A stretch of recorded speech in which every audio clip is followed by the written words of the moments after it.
Hi everybody, this is take 2 of painting and masking the D-Day stripes. I ran into a couple of snafus, so I just decided to abort the original and start all over again. Here's the DC3 so far.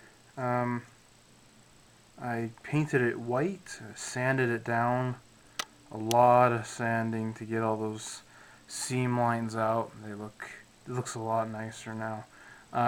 I put this tape on to protect the windows. I haven't masked them yet, and plus it's this nice little handle for when I'm airbrushing, or when I was airbrushing. The paint is just flat white. I airbrushed it on. Airbrushing D-Day stripes is probably the best and easiest way to go. It's not, of course, the only way, but the nice thing about it is when you're doing D-Day stripes, you want to layer them on very, very softly. You want really more thin paint. You want really nicely thinned paint when you do this, because white's a difficult color to work with. It reflects a lot of whatever's behind it, so you want to build up a lot of layers with it, right? So that's what I did. I just kept painting them on. This is probably about, like I said, about 8 layers of white paint on here, and it looks good. It's nice. It's got a bit of a shine to it because I coated it 2 coats of Future. I did that just to protect it. I usually, whenever I airbrush acrylics or anything, I will coat it. Like say I airbrush it around noon, and that evening I'll come back and just coat the entire thing in Future, and then I can work on it again the next day. Coating in Future just protects the paint. It protects scratches and things like that, because Future's a lot tougher than the acrylic paint. So I'm going to show you guys what I'm going to do next. Oh, the other thing I did do, I put in the wheels, but I just put them in. I didn't actually glue them in. This was so I had a place so I could set it down like this, and what's the word where it could dry without it, being on a stand or damaging anything. So let's open up the big book, my big book of aircraft. I always seem to open it up to the Focke-Wulf. I don't know why. I just do. Maybe that's what I should build next. That's how I'll choose my aircraft, what to build. Great Book of Wonders. Tell me what to build. Anyways, I have a geometry set here. This is just one I got because I bought this a year or 2 ago because it was on sale, like after school. Supplies were on sale, and I found it and went, oh, I could use these nice tools in here. I only picked out 2. You need this nice right angle and a compass like this. So I'm going to show you what I do here. This is where I ran into a problem. This is a really cheap compass, and the needles don't match up, and so this is where I was running into problems, which is why I had to go and dig out my good one, which I didn't know where I put it. This is like a really nice kit my dad bought for me a few years ago. So I'm going to want this one for now. And a little thing in there. Hold on. These need to be rewound, and I'm going to tighten this just a bit because I can see it's a bit loose.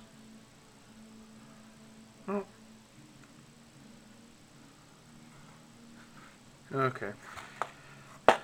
Let's get to it.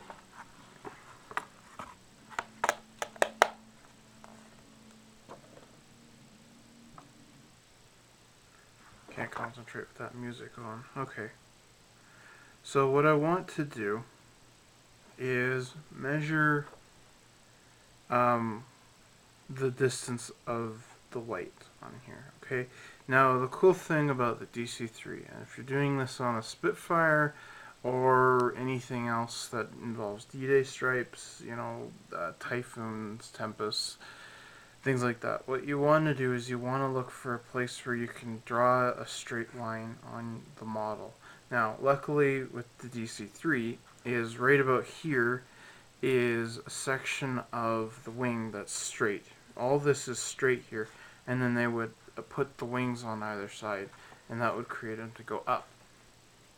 So there's a seam line here, and it's runs right down there, and the model I have, the Zvezda kit, they did incorporate that.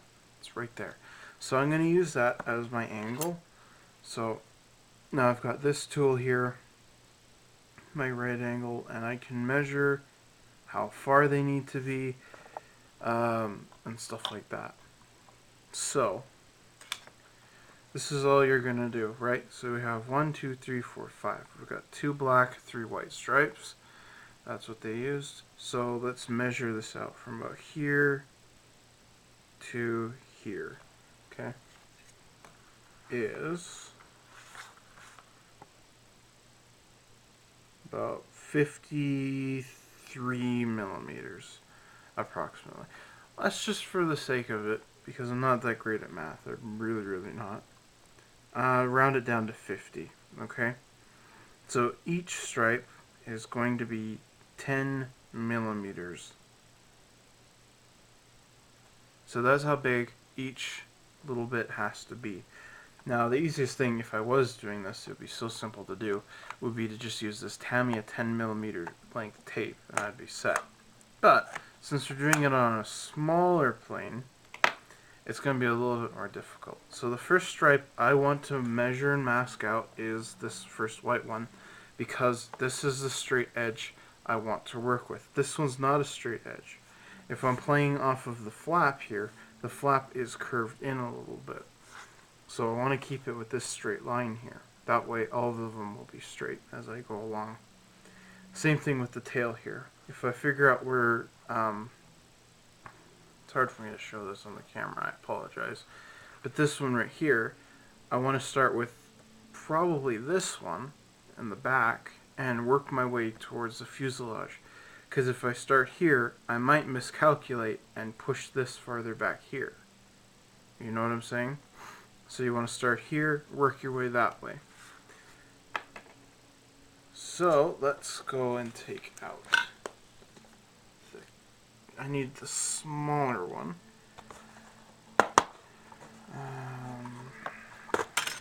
Oops. Okay. Let me just put this back.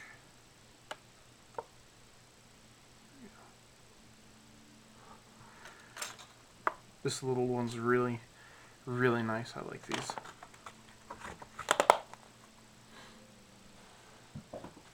So what I have here is I have some tape, some Tamiya tape. It's put on a piece of glass. Glass is easier to cut on, and it doesn't really help the tape lose its adhesion. Like if I was cutting it on this mat here, what would happen is I'd be pressing the tape into the mat as I cut it because it's a soft area. So I'm going to use a sheet of glass. You can use mirror too, but mirror you have to be a little bit more careful with because you can damage the mirror and crack it. It's a little more fragile, but if you have a sheet of glass like this, you should be set to go. So I'm just going to make sure that these match. Yep. Okay. Let's measure how far apart these are again. I forget. Okay. So yeah, 15 millimeters is from here to the flap. That's about how far I want them to go. So it's a section like this. So 15 divided by 5 is 3, so they're each going to be 3 millimeters. Okay.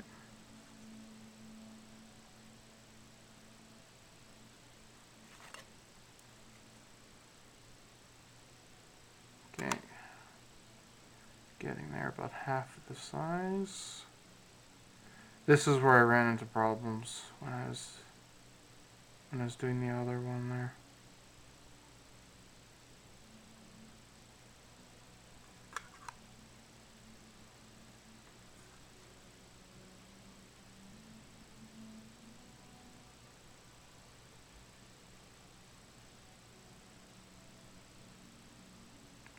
Okay.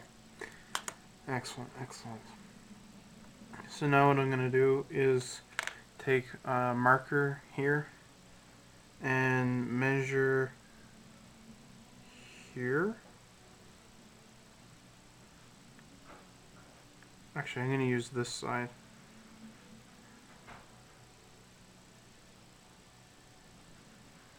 Here. Here.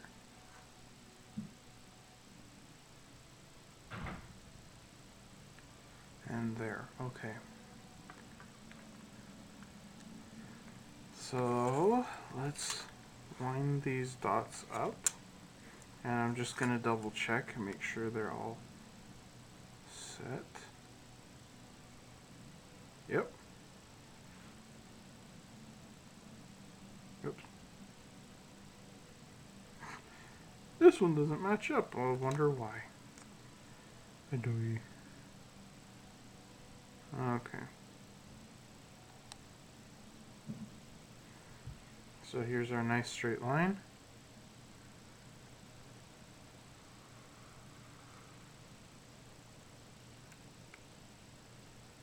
I'm cutting it again, just in case I missed anything. So let's make it about that long.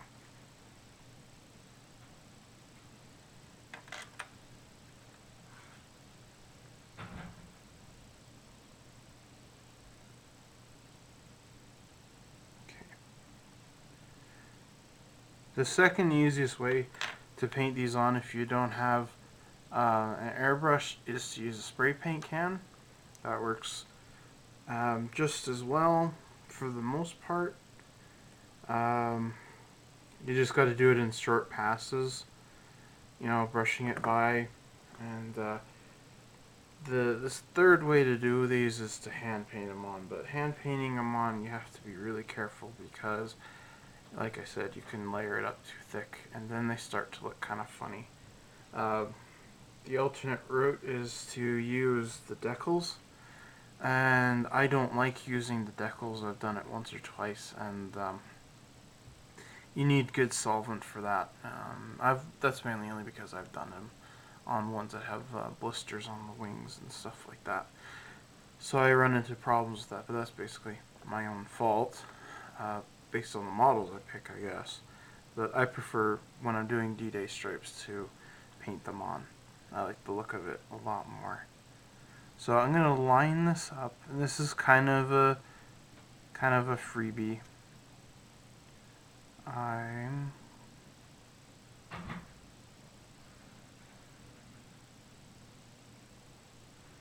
So there it is. I can see it's lined up nicely with the wing root there. So it looks like that. It's nice and straight. Bring it around to the other side. And here's something easy you can do. This works most of the time as long as the wing is straight. Like this time it will work. But what I do is I pull it back a little bit. Pull back the tape so there's a little bit of a flap. You can see that it's not perfectly level. Pinch it off a little bit. And then all you have to do is match the two tape sides up on the front over here. It's a little bit easier to do, but I have to be careful with the marker here because the ink is runny, and you don't want to get that on the white because then you can ruin it pretty quick, and that's not fun. Oops, don't do that. So each of these strips, you kind of need to make them long just so you have a bit of play with them. I'm not even going to try.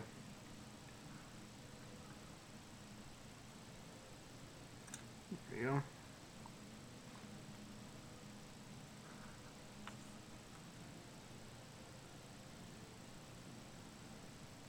These are the ravens from the DR1 I did a while ago. Okay, let's see.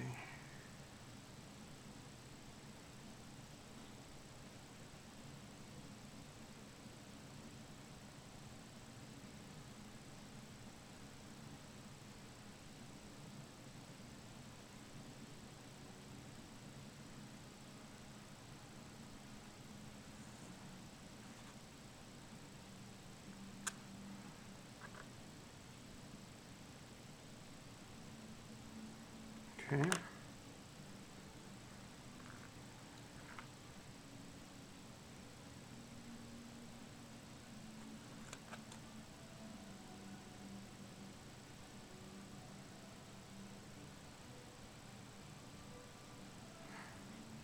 I should show you guys this, because if you have one of these ones with you, where is it here? Ah, come on. With the pencil in them, this is kind of cool. If you measure out the, what is it for me, 3 millimeters, these ones don't go close enough together, but I do have some that do, just not with me here. Or actually, this one does bend. I forgot about that. I broke it. I think I did. No.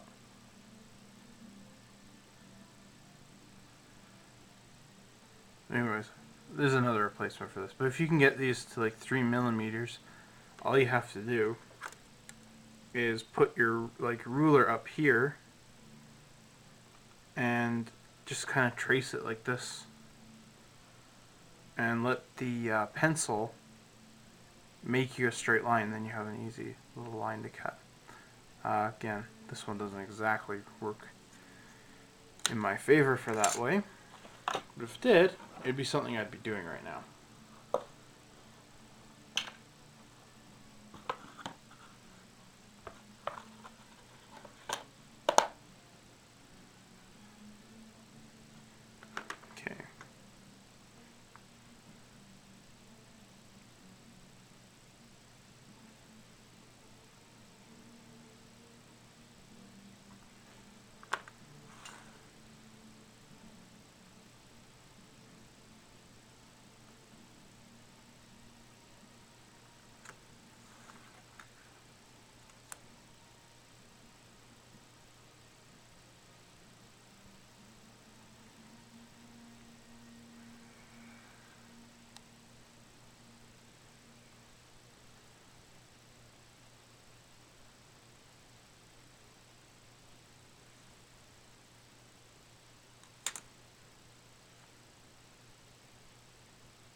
Okay. Got a little bit of gunk right under there. It's probably just some dirt or something, but it's just like a little rock or something. Ah, there we go. So I'm going to remove the tape here. Okay. Now, since this is straight here, I can see the point that I need it is there and there. Okay.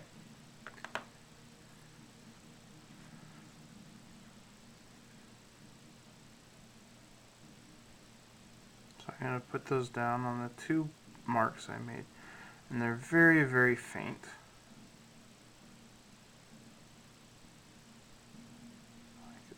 Oh, perfect. Good, good, good.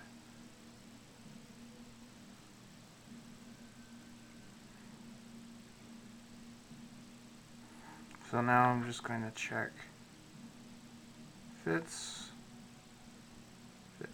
Good.